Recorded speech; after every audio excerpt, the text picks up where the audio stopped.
વોરા ભીખીબેન, પ્રમુખ શ્રી મહિલા મોરચો બનાસકાંઠા.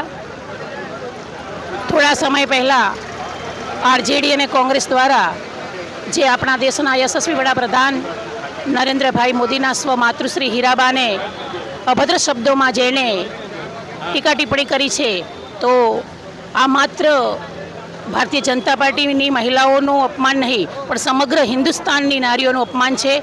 એને અમે બનાસકાંઠા ભારતીય જનતા પાર્ટી મહિલા મોરચા દ્વારા આજે પાલનપુર મુકામે ધરણાનો કાર્યક્રમ, ત્યારબાદ સમગ્ર નારી શક્તિ દ્વારા કલેક્ટર કચેરીએ આવેદનપત્ર આપવાનો કાર્યક્રમ યોજ્યો છે. સૌ સંગઠનના હોદ્દેદાર પદાધિકારીઓ સાથે આજે અમે ખૂબ વિશાળ સંખ્યામાં આજે આ કોંગ્રેસીઓને અને આરજેડીઓને અમે કડક શબ્દોમાં વખોડી કાઢીએ છીએ. અસ્તુ ભારત માતા કી જય.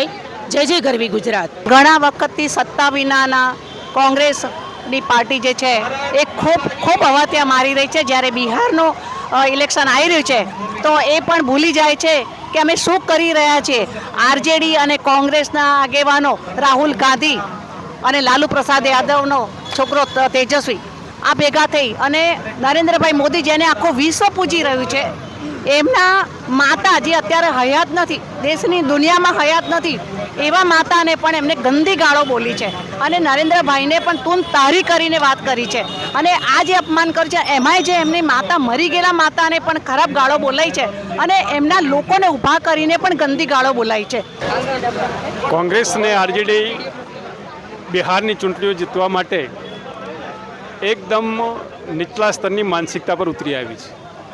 હમણાં બિહારની સભાની અંદર દેશના લોકપ્રિય વડાપ્રધાન અને વૈશ્વિક નેતા આદરણીય શ્રી નરેન્દ્રભાઈ મોદી સાહેબના માતૃશ્રી વિશે અભદ્ર ટિપ્પણી જાહેર મંચ પરથી કરવામાં આવી, જેનો કોંગ્રેસ પાર્ટીએ, રાહુલ ગાંધી કે અન્ય કોઈ નેતાઓએ એને વખોડ્યું પણ નથી, એના પર કોઈ એક્શન પણ નથી.